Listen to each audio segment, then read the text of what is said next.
ये कहानी है 12 साल के एक लड़के की जो अपने ही स्टेप मदर के साथ रिलेशन बनाना चाहता है। हेलो दोस्तों, आज हम एक्सप्लेन करने वाले हैं 1972 में रिलीज हुई एक रोमांटिक थ्रिलर मूवी जिसका नाम है व्हाट द पीपर शो। मूवी की स्टार्टिंग में हम सारा नाम की एक औरत को देखते हैं जो अपने बाथटब में नहा रही होती है। तभी उसे करंट लगता है और उसकी वहीं पर मौत हो जाती है। ये था मूवी का इंट्रो।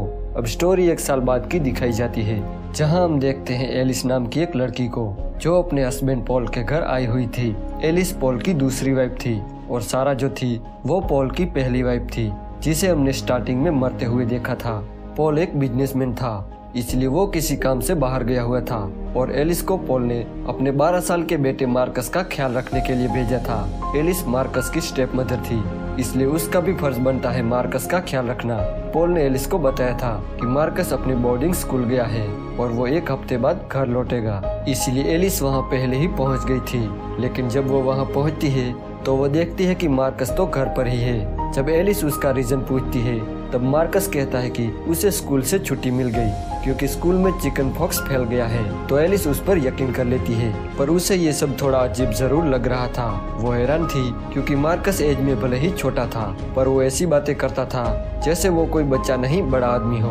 अगली सुबह एलिस को पॉल का कॉल आता है और पॉल मार्कस से बात करना चाहता था, तो एलिस मार्कस को फोन देने जाती है। उस टाइम मार्कस बाथटब में नहा रहा था। एलिस उसे फोन देती है और वो पॉल से बातें करता है। उसकी बात हो जाने के बाद एलिस पॉल से बातें करती है। जब एलिस पॉल से बात कर रही थी तब मार्कस एलिस के पास आता है और उसे गंदी तरह से टच करने लगता है। मार्कस का ऐसा बिहेवियर देखकर एलिस हैरान हो जाती है, साथ ही उसे गुस्सा भी आता है, पर वो उसे बिना कुछ कहे वहाँ से चली जाती है। जैसे जैसे टाइम बीतता है हमें पता चलता है कि मार्कस का कोई दोस्त नहीं है, साथ ही मार्कस एक बिगड़ा हुआ लड़का होता है। एलिस उसका ख्याल रखने में कोई कसर नहीं छोड़ती, पर मार्कस अपनी ही स्टेप मदर को गंदी नजरों से देखता है। कुछ दिनों बाद मार्कस के डैड अपना काम खत्म करके वापस आते हैं। मार्कस और एलिस एयरपोर्ट पर पॉल को लेने जाते हैं। जब वो कार लेकर घर आ रहे थे तब पॉल एलिस को टच करने लगता है, जिससे एलिस का ध्यान हट जाता है और उनका एक्सीडेंट होने ही वाला था।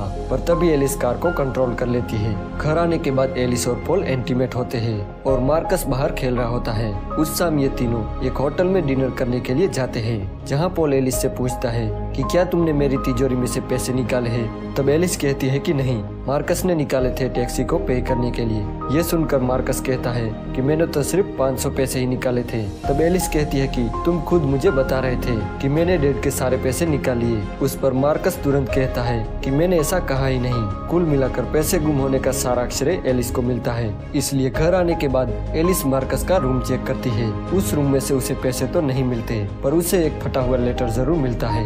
एक दिन जब मार्कस और पॉल स्विमिंग कर रहे थे तब मार्कस पॉल को बताता है कि एलिस मेरा जरा भी ख्याल नहीं रखती, और साथ ही वो ये भी कहता है कि वो मुझे जरा भी पसंद नहीं करती। उसकी ये सारी बातें एलिस सुन रही थी, तो वहीं पॉल भी मार्कस की बातों पर ज्यादा ध्यान नहीं देता क्योंकि वो एक बच्चा है और बच्चे तो कुछ भी बोलते रहते हैं। मार्कस पॉल को ये भी बताता है कि एलिस ने मेरे रूम की तलाशी ली थी। पॉल एलिस को उसके बारे में पूछता है पर वो उसे कुछ नहीं बताती। एक दिन एलिस मार्कस के बारे में पता करने के लिए स्कूल जाती है, जहाँ उसे पता चलता है कि मार्कस की कोई छुट्टियां नहीं चल रही, बल्कि उसे तो स्कूल से निकाल दिया है। उन्होंने एक लेटर भी भेजा था पर मार्कस ने उसे डिस्ट्रॉय कर दिया था। उसके टुकड़े एलिस को मार्कस के कमरे में मिले थे। स्कूल में उसे पता चलता है कि मार्कस आसपास के घरों में जासूसी करता है और लोगों को इंटीमेट होते देखता है। साथ ही वो स्कूल के आसपास भटकने वाली बिल्लियों को जान से मार देता है। उसकी उल्टी हरकतों की वजह से उसे निकाल दिया गया है। एक दिन एलिस पॉल के साथ एक पार्टी में जाती है, जहां उसकी मुलाकात सोफी नाम की एक औरत से होती है। वो बताती है कि सारा मेरी फ्रेंड थी और उसकी बाथटब में डूबने से मौत हो गई थी। अब एलिस को ये लगने लगा था कि मार्कस ने ही सारा को मारा था। एलिस ये सब पॉल को समझाने की कोशिश भी करती है। वो उसे मार्कस के बारे में भी बताती है, पर पॉल उसका यकीन नहीं करता। उल्टा उन दोनों की बहस हो जाती है। एक रात एलिस किसी काम से ऊपर वाले स्टोर पर जाती है। तभी वो देखती है कि उसके बेडरूम की छत पर एक हॉल है, जिससे उसका बेड दिखाई देता है। ये देख के उसे तुरंत मार्कस का ख्याल आता है और उसे पता चल जाता है कि मार्कस उन दोनों को इंटीमेट होते देखता है। तो एलिस तुरंत मार्कस के पास जाती है और उसे पूछती है कि वो उन दोनों को क्यों देखता है। तब मार्कस कहता है कि मुझे ये सब करना अच्छा लगता है। एलिस उसे पूछती है कि क्या वो सारा को भी इस तरह से देखता था। तब मार्कस कहता है कि सारा को देखने में उसे मजा नहीं आता था और कहता है कि वो तुम्हारी तरह हॉट नहीं थी। अब यहाँ एलिस मार्कस से पूछती है कि सारा की मौत कैसे हुई। तो मार्कस कहता है कि उसे दिल का दौरा पड़ा था। ये सुनकर एलिस कहती है कि तुम झूठ बोल रहे हो, उसकी मौत करंट लगने से हुई थी। एलिस उसे कहती है कि तुम बहुत कुछ जानते हो पर तुम बता नहीं रहे हो। इस पर मार्कस कहता है कि मैं ये सब तुम्हें क्यों बताऊं, मुझे इसमें क्या मिलेगा। तब एलिस उसे पैसे ऑफर करती है पर वो मना कर देता है और कहता है कि उसे एलिस चाहिए। तब एलिस एक एक करके अपने कपड़े उतारने लगती है और मार्कस उसके सवालों के जवाब देने लगता है। वो कहता है कि सारा को एक हार्ट कंडीशन थी जिसके बारे में किसी को पता नहीं था, उसने ये बात पॉल को भी नहीं बताई थी। मार्कस कहता है कि उसे ये बात डॉक्टर के एक लेटर से पता चली है। तब एलिस को लगता है कि मार्कस झूठ बोल रहा है और वो उसकी बातों पर बिल्कुल यकीन नहीं करती और वहाँ से चली जाती है। इसके बाद एलिस वो हॉल पॉल को दिखाती है पर जब वो वहाँ देखते हैं तो वहाँ कुछ भी नहीं था। एलिस पॉल को बताती है कि मार्कस उसके कमरे में जागता रहता है पर पॉल उसकी बातों पर यकीन नहीं करता और उसे भी अब लगने लगा था कि एलिस अब पागल होती जा रही है। पर एलिस हार नहीं मानती, वो सारा की मौत पर रिसर्च करती है और उसे पता चल जाता है कि मार्कस ने ही सारा को मारा था।